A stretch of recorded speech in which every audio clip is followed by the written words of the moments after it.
Hi, I'm Kat, this is the Classicist Corner, and let's talk about 1981's Clash of the Titans. Before we look at the film, I'm going to have a quick rundown of the myth of Perseus and where you can find that.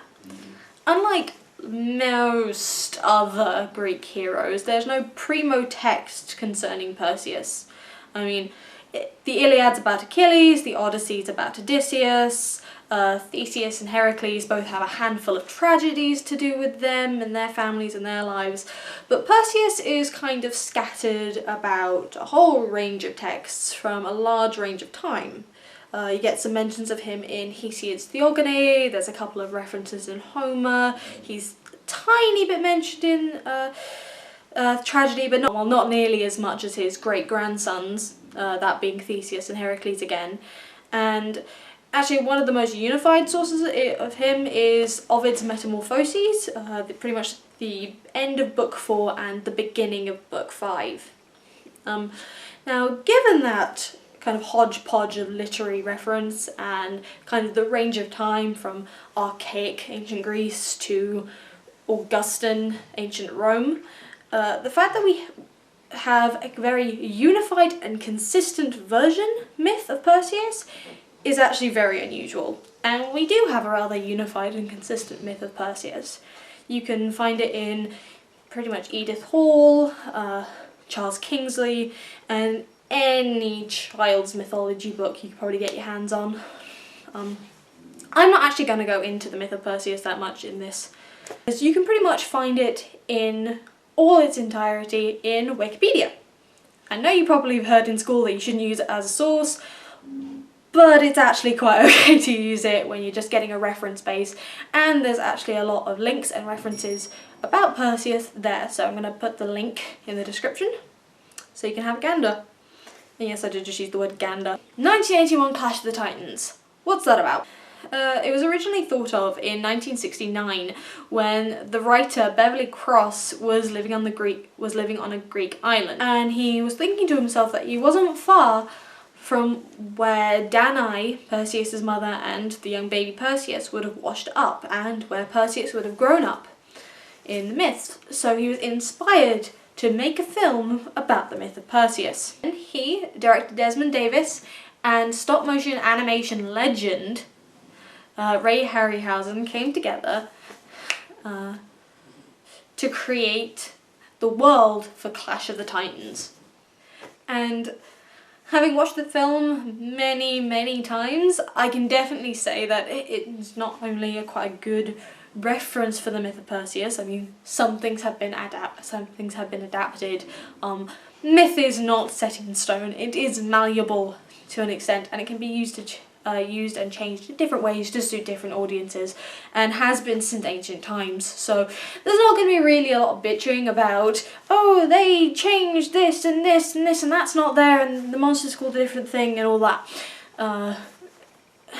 Basically, Clash of the Titans, in my opinion, really does capture the wondrous otherworldliness of an ancient Greek myth, especially one as kind of tame as Perseus is. The film really does bring to life. I mean, it has an amazing cast and has kind of screen legends like Laurence Olivier as Zeus, and Maggie Smith as Thetis, and quite a young Harry Hamlin as Perseus. And it all works together, and the myth actually lends itself to sort of the more fantastical cinematic storytelling, especially when it's a Ray Harryhausen production as well. I mean, the monsters are very visually interesting, and look at the Gorgon Medusa. She's a very good monster to make into a stop-motion animation. And even the sea monster in question. And I know the more mythically minded of you are probably a bit when it comes to the sea monster, because in the myth it's called Cetus, and it's just a kind of generic sea monster called on to attack the city, which is actually set in Ethiopia, which most adaptations don't make Andromeda Ethiopian, but whatever. So yeah, in the myth he's called Cetus. In the film, He's called the Kraken, which many of you will know is not a Greek monster. It's a Norse monster and kind of a squid thing rather than the more, well, that looking thing from the film. But the way the filmmakers were doing it, they knew the myth. They knew the myth inside out. It was inspired by the original location of the myths. The writers probably did have a good classical base to create their film around. So when they made changes, it was more running on the rule of cool. They were making things either look better or sound better for the audience. That's why the film's called Clash of the Titans, when there's no titans in it. You hear Laurence Olivier as Zeus go, "Release the Kraken!" It's quite impressive. Probably much more so than "Release Cetus!" Could have been. Because I started with the myth of Perseus and Clash of the Titans, when I'm not actually going to be talking about Perseus, Harry Hamlin's portrayal of Perseus, all that much. Because, well, there is some interesting aspects of the Perseus character, especially given that the film was released in 1981, and, well, Hamlin's performance doesn't really match up with the heroes in the cinematic landscape of 1981. He doesn't match up with the kind of start of the grim and gritty hero that appeared in the 70s and 80s and would lead up to the early 90s. But his performance is probably more comfortable with the 50s and 60s heroes. He's, the Ben-Hurs, the Spartacuses. And he's a bit more light and fluffy than that. It doesn't really fit into the 80s era of hero. Even though that's quite interesting, that you kind of have a mythological hero that's cinematically quite out of time. Kind of a really good Perseus. He's stoic and handsome, and he has fluffy hair, and he's great, but he's not the most interesting thing about that film. And in a similar vein, I'm not actually going to be talking about Andromeda that much. I mean, she's certainly more active and far more of a participant in the story than her mythical counterpart, who's just kind of, found on a rock. She and Perseus actually fall in love before they meet, before he rescues her from the sea monster. So there's a bit more of a storyline there. So now let's talk about the gods. The best way I can say that they're portrayed is Homeric, in which okay, let me explain that. In Homer, whenever you see the gods on Mount Olympus, they are portrayed as otherworldly and powerful and strong creatures. Zeus can shake Olympus with just a nod of his head, but they're also petty and they squabble at the Titans.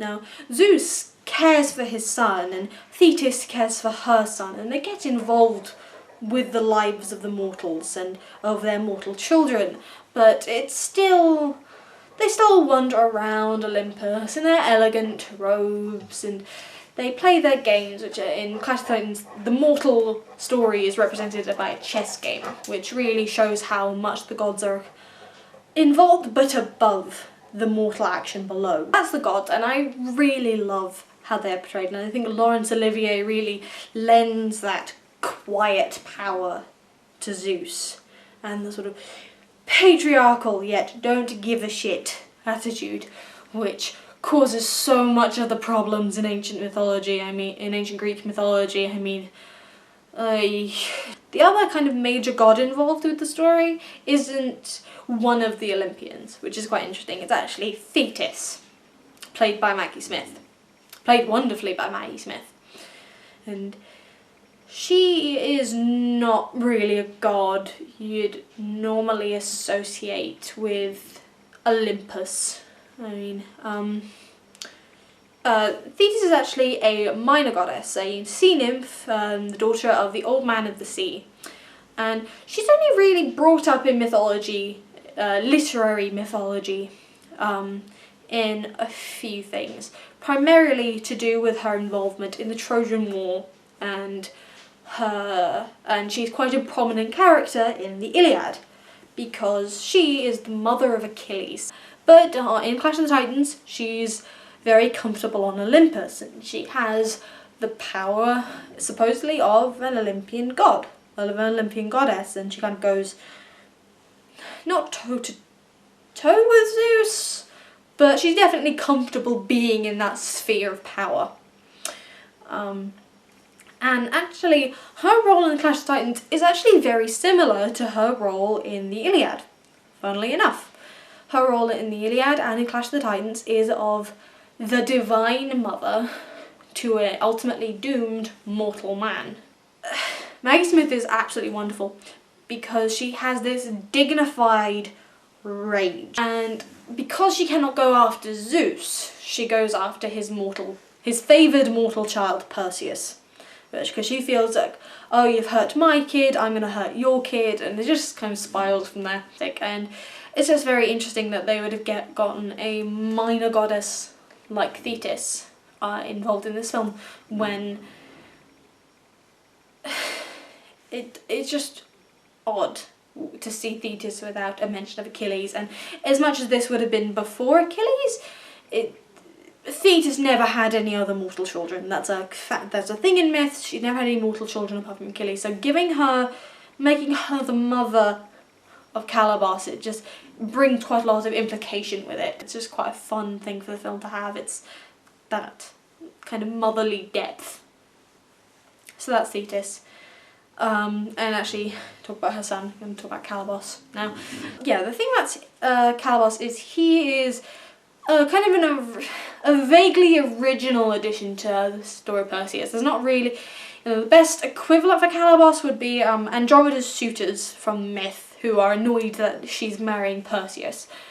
But Calabas isn't really that. I mean, yeah, he's annoyed that Andromeda is marrying Perseus, but he doesn't enter the story because of that. He enters the story as, yes, the son of Thetis who has been made into this monster. So Calabas doesn't really have any, other than the suitors, he doesn't really have any basis in the myth of Perseus. But he does actually have a basis in other literary works. It's quite obvious that he was based on Shakespeare's Caliban from The Tempest, who is also a kind of a weird swamp dwelling creature with a semi-divine mother. In that case it was a witch rather than a goddess, but still he's a far more Shakespearean character than he is an ancient Greek one. What makes him most interesting is not so much his character, but his character model.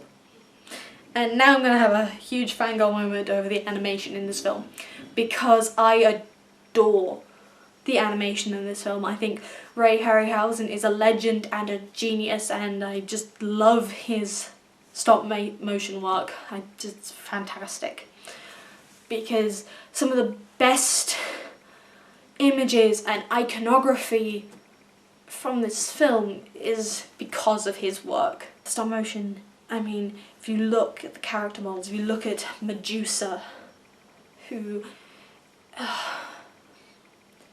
they're given such a presence, and there is such, you know that the characters can't be interacting with, that their models moved around, it's trickery, but they have this very physical presence within the film. They move in such interesting ways, and I think that actually really works, because the creatures made in Clash of the Titans, used with stop motion animation, look like they are otherworldly and magical and mythical, and that works very well with the Sword and Sandals mythological epic.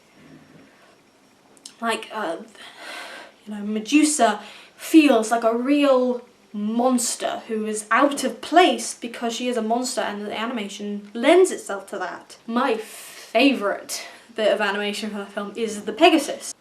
Rock writers and the creators needed Perseus to fly, because Perseus is a hero that flies about. In the myth, it's because he is given enchanted sandals by Hermes and he flies with them. But This film was made in the 70s and was released in 1981. Flying technology, popularised by the Superman films, hadn't really been perfected, so Perseus flying around with teeny little sandals would have looked silly. It just wouldn't have looked good. So they needed a reason for Perseus to fly. This film is by far not the earliest rendition of Perseus riding a Pegasus. Actually, various paintings and artworks had already kind of introduced that image. If you're interested to see where you can find the Perseus myth in literature, I'm going to put a bunch of references down the bottom of books you can read and ancient sources you can get. And if you're worried about finding ancient sources and literature, one thing I will be recommending in pretty much all of these videos is the Perseus website, funnily enough. Again, the link will be below, and it has pretty much both the ancient versions and the English translations of lots of Greek and Roman texts. So yeah, you can find that there. That's a quick rundown of Clash of the Titans, and the best thing I can say is go see it. It's quite an old film. You can find DVDs of it. It's just a fantastic, fun thing to watch. Next time, I'm gonna be looking at the remake and the sequel to the remake of Clash and Wrath of the Titans. I'm going to be significantly less happy in that video. Anyway, see you next time.